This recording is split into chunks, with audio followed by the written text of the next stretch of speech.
So what happened to the original 12 disciples according to the Bible?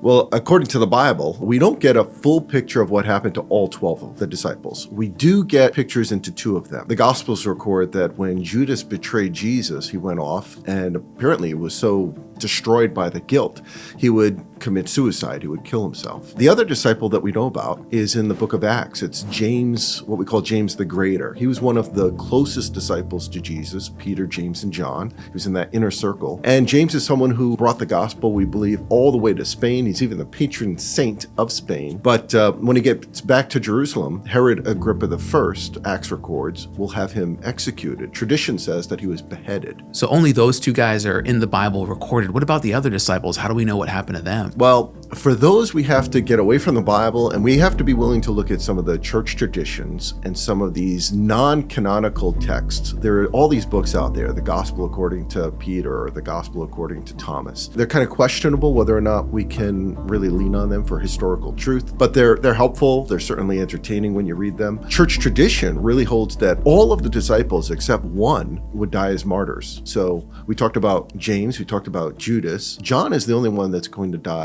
a natural death, be one of the closest disciples to Jesus. He would go on to write 5 books in the New Testament, the Gospel of John, 1st, 2nd, and 3rd John, and then the book of Revelation.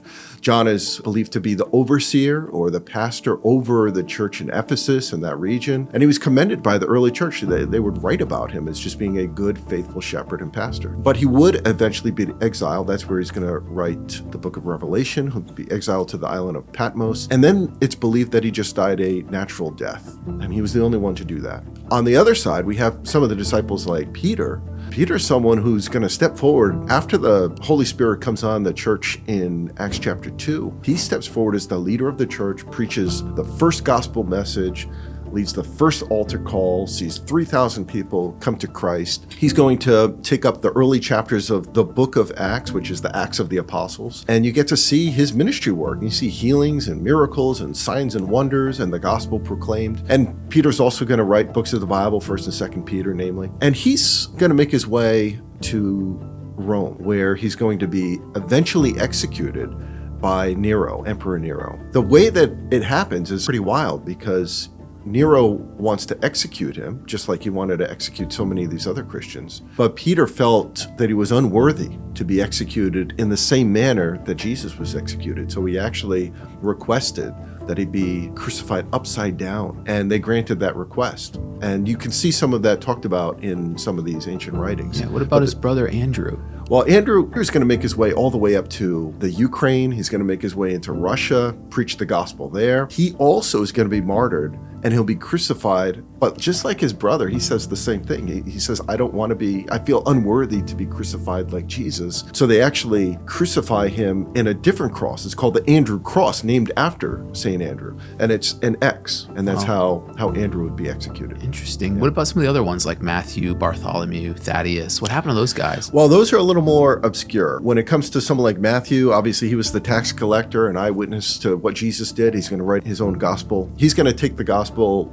according to tradition, all the way to Ethiopia and into Persia, modern day Iran. But he'll also be martyred. They believe he was stabbed by like an axe or a spear kind of combination. You mentioned Thaddeus. He's traditionally believed to have preached the gospel in regions like Edessa, which is in modern day Turkey. He'll be martyred as well, most likely beaten to death or crucified. What about Thomas, Doubting Thomas? What happened to him? Doubting Thomas. I'll tell you, after he experiences the resurrection of Jesus and sees Jesus for himself, he will never have a doubt again about who Jesus was. Church tradition says that he will bring the gospel all the way to India. He'll establish a church there. Of course, he's met with resistance by the local religious leaders, the local kings, and the tradition is that he's also speared and martyred in India. What's fascinating about that account is that in the 1500s, you see the Portuguese explorer Vasco da Gama show up in India, and they think they're bringing the gospel and they think they're going to just find pagans, but they actually find Christian churches that claim to have come from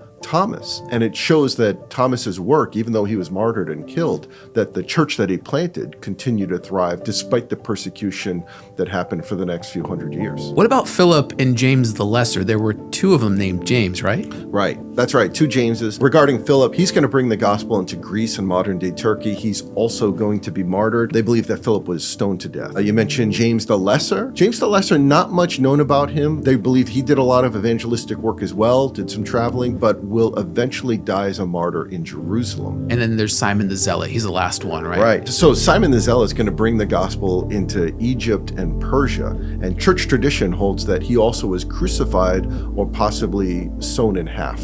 Oh, wow. That is brutal. So it seems like traditions and the Bible hold that all of the disciples were martyred for their faith. Absolutely. Yeah. I mean, you see the persecution in the Bible, and then the church tradition holds that all of them martyred. Now, the details about their martyrdom seems to vary a little bit. I'm sure there was some embellishment as well, but it does feel very consistent with the biblical narrative that the church experienced great persecution. For me personally, when I was a young person trying to figure this out and questioning the faith and wondering, is this real? The thing that helped me in securing my faith was understanding that these were men who witnessed Jesus with their own eyes. They experienced him. They saw his teaching. And the fact that they were willing to die for what they believed and what they experienced showed me the validity of Jesus's life and teachings. And it helped me to shore up my own faith in Jesus.